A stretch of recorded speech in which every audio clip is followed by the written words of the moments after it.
After the Second World War, the U.S. starts to build its naval aviation arm in a big way. In early 1950, Lieutenant Tom Hudner transfers to Fighter Squadron 32, VF-32, at Quonset Point Naval Air Station.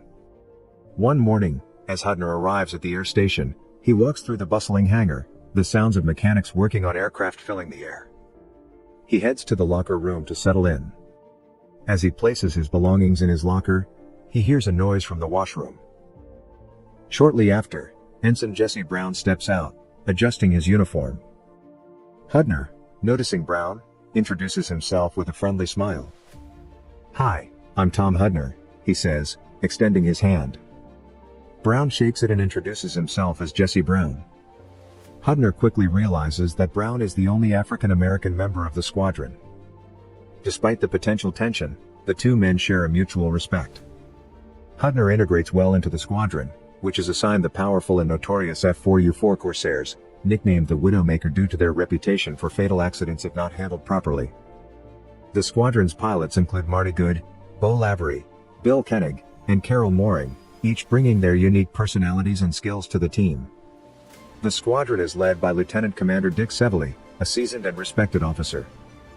Hudner is paired up with Brown, and they start to bond during their training sessions and missions. Brown, who has a reputation for coloring slightly outside the lines and not always being a stickler for rules, demonstrates exceptional skill and bravery, earning Hudner's admiration. Despite the inherent risks and challenges of flying the Corsairs, the squadron trains diligently, pushing their limits and building camaraderie. One day, during a particularly intense training session, Hudner observes Brown executing a daring maneuver that leaves the rest of the squadron in awe. After they land, Hudner approaches Brown with a mixture of concern and admiration.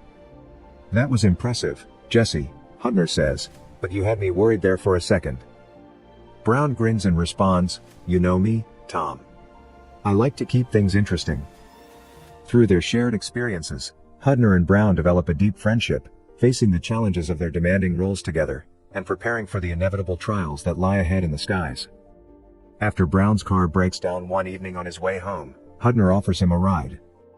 This becomes a regular occurrence, and through these rides, Hudner and Brown's bond deepens. One afternoon, Hudner drives Brown home and meets his wife, Daisy, and their young daughter, Pam. The Browns welcome Hudner warmly, and he is struck by the strong, loving family they have despite the challenges they face. Inside the Brown home, Hudner observes the signs of struggle, especially with their racist neighbors. Usually, Jesse uses his unique coping mechanism to deal with the pressure from racism. Standing in front of the bathroom mirror, Jesse shouts racist abuse at himself, using the hatred and prejudice he faces as fuel for his determination and focus before missions. The squadron receives orders to transfer to the USS Leyte, commanded by Captain T.U. Sisson, which is being deployed to the Mediterranean Sea to deter Soviet aggression. Before they leave, Daisy privately speaks to Hudner. With worry in her eyes, she asks Hudner to promise that he will look out for Jesse. Hudner, understanding the gravity of her request, assures her that he will be there for Jesse. The squadron, VF-32, undergoes their carrier qualification tests with the Corsair USS Leyte. The tension is high as each pilot takes their turn. Hudner executes his landing flawlessly, scoring perfectly. When it's Brown's turn, nerves and pressure get the best of him. He misses his first landing approach, causing everyone on deck to hold their breath as he executes a risky fly around. Although he successfully lands on his second attempt, the superior officers admonish him for the near mishap, a stark contrast to Hudner's perfect score. On the carrier, Life magazine arrives to profile Jesse, highlighting his unique status as the only African-American aviator on the ship. During the interview, Jesse remains steadfast, refusing to be drawn into discussions about his struggles as an African-American. He emphasizes his commitment to his job and his duty to serve the nation as a naval aviator. Despite his professionalism, the attention he receives draws ire and resentment from some of his fellow officers and sailors. One particular Marine takes pleasure in harassing Jesse, making his life on the carrier even more difficult.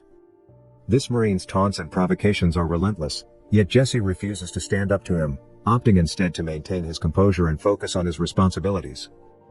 Hudner watches these interactions with growing concern, recognizing the heavy burden Jesse carries both in and out of the cockpit. As the USS Leyte sails towards the Mediterranean, the squadron members brace themselves for the unknown challenges ahead, while Hudner keeps a vigilant eye on his friend, honoring the promise he made to Daisy. As the USS Leyte continues its voyage, the perils of naval aviation become tragically apparent. One day, while attempting a routine landing on the carrier, squadron member Carol Mooring encounters a fatal accident. His Corsair flips and crashes onto the deck after he pushes the throttle too fast, contrary to the landing instructions. The sudden loss shakes the squadron, and Hudner, deeply troubled, questions why Mooring didn't follow the landing procedures. Brown listens to Hudner's concerns but offers a different perspective. He explains that rigid adherence to instructions isn't always possible or beneficial. He shares his own experiences, revealing that if he had solely followed the directions given to him, his career would have ended prematurely due to the numerous racist superior officers who didn't want to see him succeed. This conversation deepens Hudner's understanding of Brown's resilience and the complexities of their profession. During a shore leave in Confrance, the squadron experiences a lighter, more surreal moment. Brown encounters the renowned actress Elizabeth Taylor on the beach. Charmed by his charisma and the novelty of his story, Taylor invites the entire squadron to an exclusive casino event, much to the delight and astonishment of Brown's peers. At the casino, however, they face an ugly reminder of racial prejudices. The doorman initially refuses to believe that Elizabeth Taylor would invite an African American to the establishment. After some negotiation and clarification from Elizabeth herself, they are allowed inside. Elizabeth graciously invites the pilots to join her at her table, where they find the Marines from their carrier, including the one who has been harassing Brown. The night escalates when Hudner, fueled by alcohol and pent-up frustration, gets into a heated argument and then a physical altercation with the harassing Marine. The situation cools down only when Brown intervenes. He firmly tells Hudner that while he appreciates his support, he does not want him fighting his battles. Instead, Brown asks simply for Hudner's presence and understanding. Amidst these tensions, a touching gesture from the African-American crewman aboard the Leyte offers a poignant contrast. They present Brown with an expensive watch, a symbol of their deep respect and admiration for his courage and trailblazing achievements. This gift not only acknowledges Brown's significance as a role model but also solidifies his status as an integral and highly esteemed member of the naval community. The following day, the squadron aboard the USS Leyte received sobering news: war had erupted between North and South Korea. As tensions escalated, the Leyte received urgent orders to redeploy and support South Korean forces. In November 1950, VF-32 arrived in Korea amidst unsettling reports that Chinese troops had entered the war on the North Korean side, significantly bolstering the North Korean efforts and pushing American forces back.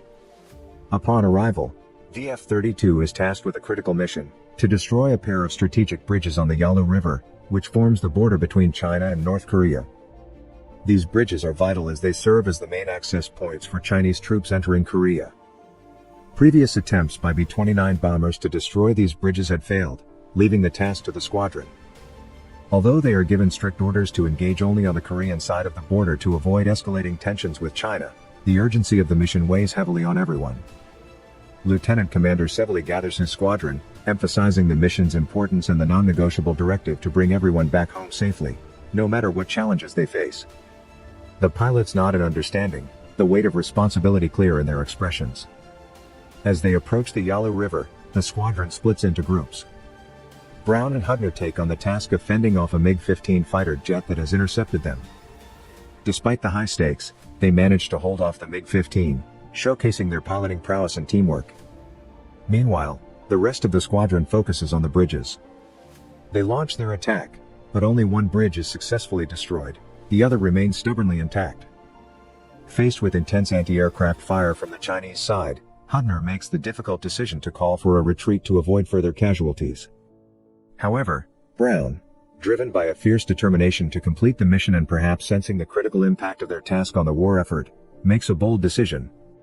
Disobeying Hudner's order, he turns his plane around and heads back towards the remaining bridge. In a daring solo attack, Brown descends closer to the bridge, navigating through the barrage of enemy fire. With precise and determined strikes, he successfully hits the crucial points of the bridge, crippling it and effectively cutting off a significant route for the Chinese troops. His actions, while disobedient, underscore his deep commitment to the mission and the efforts of the United Nations forces in Korea. After the mission over the Yalu River, Hudner prepares his after-action report with a complex mix of emotions. He praises Brown for his undeniable bravery and effectiveness in destroying the bridge, yet he also dutifully records that Brown acted against orders. When Brown reads the draft, he expresses a resigned frustration to Hudner, predicting that this incident will be used as a pretext to deny him promotions for the remainder of his career. Hudner, attempting to mitigate the potential repercussions for his friend, tries to revise the report to emphasize Brown's heroic contributions while downplaying his insubordination. However, Brown remains skeptical about the impact this will have on his career trajectory. In a subsequent mission, VF-32 is tasked with providing air support to Marines besieged at the Chosin Reservoir. During this intense operation, Brown's Corsair is hit by gunfire from Chinese soldiers. The damage to his aircraft is severe, and Brown is forced to make an emergency crash landing in a remote mountain clearing in North Korea. From the air, Hudner witnesses Brown's plane go down and sees that although the plane is heavily damaged, Brown appears to be alive but trapped inside his cockpit. Driven by a profound sense of duty and friendship, Hudner makes a split-second decision to crash his own plane in the same clearing. After surviving his own crash landing, Hudner rushes to Brown's side. He successfully puts out a fire in the engine of Brown's Corsair. Despite his efforts, Hudner struggles to free Brown, who is pinned by the wreckage. As time ticks by, Brown's condition worsens. Hudner's frantic attempts to extricate him are interrupted when a Marine Sikorsky helicopter arrives to provide assistance. The rescue team joins Hudner in his efforts, but despite all their attempts, they are unable to free Brown.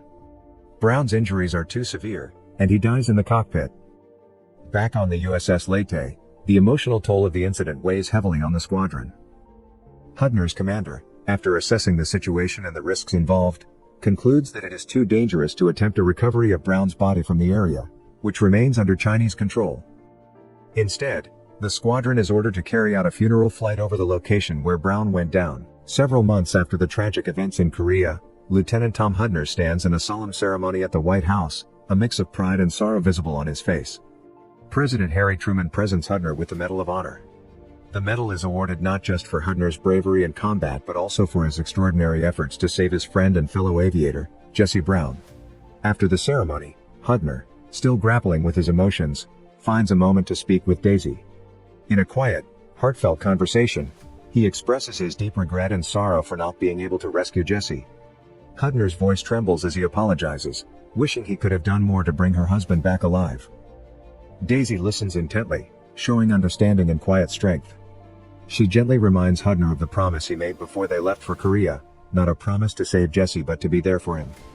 She reassures Hudner that he fulfilled that promise, emphasizing that Jesse knew he wasn't alone in his final moments. Hudner shares with Daisy that Jesse's final words were declarations of love for his family, revealing the depth of his feelings for her and their daughter. Here, a true story of the heroic African-American pilot will conclude.